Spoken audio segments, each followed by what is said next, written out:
It's not very hard to figure out what is good for some things. For example, the tree that's in my front yard, it's fairly easy to figure out what will enable it to grow and to thrive as a tree.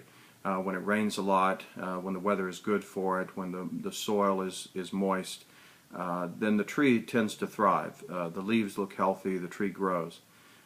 With respect to human beings, though, we're a little more complex than a tree. There are many different facets of us as human beings. To build up our physical strength, we know how to do that. If we exercise, if we work out our bodies, if we eat right, those are things that will enable us to grow into being a healthy human being. If we want to strengthen our intellect, then we know what to do. We have to learn. We have to apply ourselves to learning and the various ways that we can learn.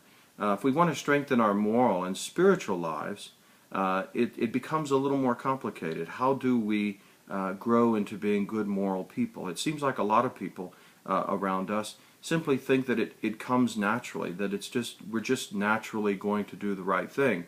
The reality is we have to be trained. We have to train ourselves in what is good. We have to first of all discover what is good. We have to know what a good life is, what a virtuous life is. And what I mean by virtue is excellence of character.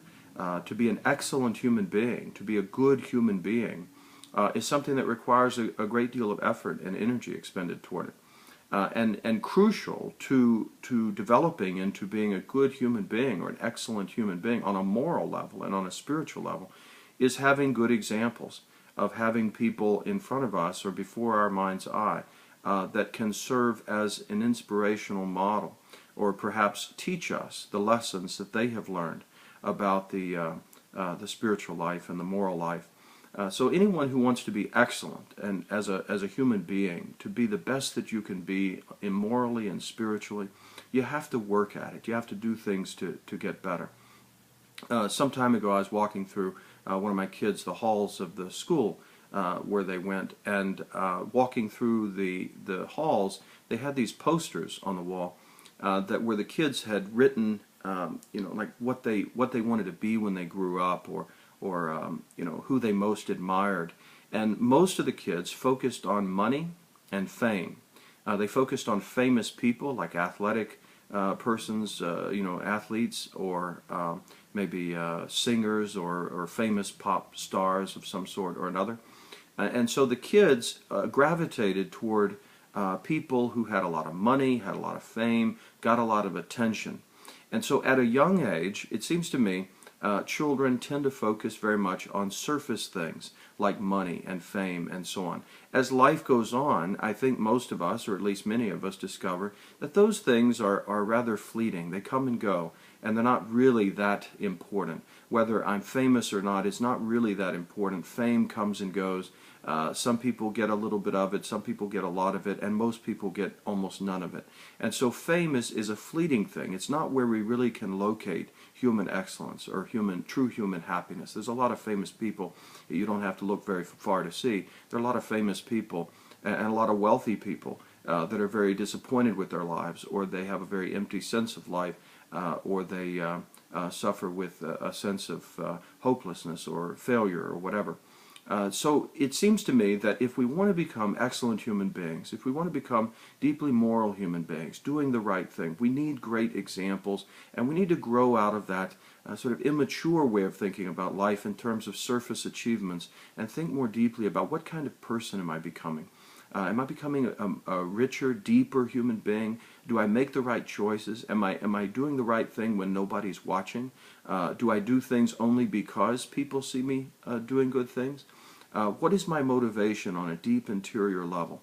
This is why the Catholic Church thinks so much, and that it's so important for us to identify good, holy people that can provide examples for us.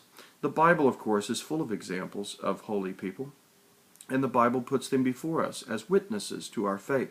You can see this in the New Testament book of Hebrews, chapter 11, where there's a litany of Old Testament saints or holy people that we are admonished to look at their faith and learn from them.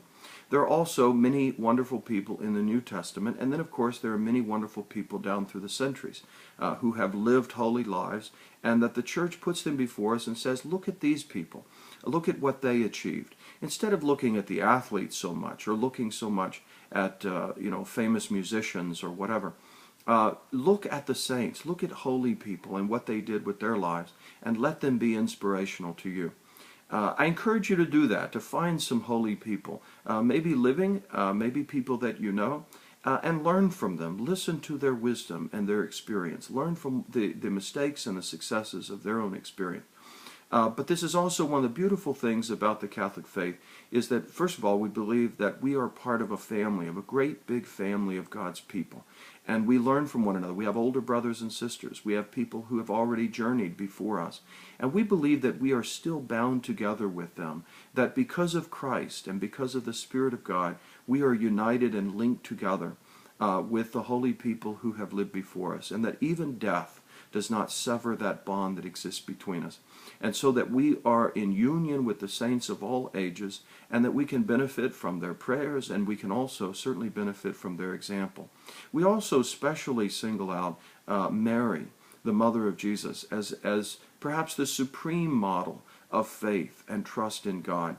The Bible doesn't talk a lot about Mary, but it tells us enough for us to know that she was specially endowed with God's grace, and that she received God's grace in the most perfect way. We can see that in the greeting of the angel to her when he says, "Hail Mary, full of grace, the Lord is with you."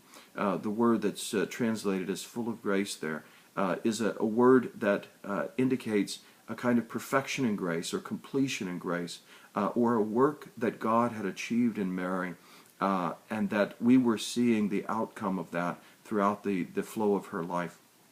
So when we look at Mary, we see someone that we admire, that we look up to, that we want to become more like. But the beauty of it is, Mary was completely selfless. She did whatever God wanted her to do. And so we give attention to Mary, not because she needs our attention, but because we want to grow into becoming more like her. So the more like Mary I become in my own faith, the more I will forget about focusing on me. I will forget about fame and money and all those things, and I will simply want to do the will of God, and will be like Mary, who said, "Let it be unto me according to your word."